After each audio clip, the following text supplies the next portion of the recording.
Masya Allah, tabarakallah, alhamdulillah, sunyami sedap-sedap, gurih-gurih nyonyoy, masya Allah sedapnya.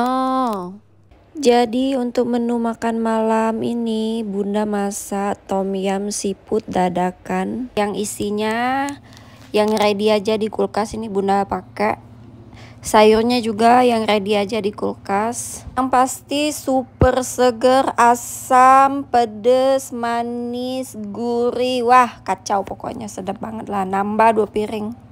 Untuk kaldunya sendiri Bunda pakai udang ya.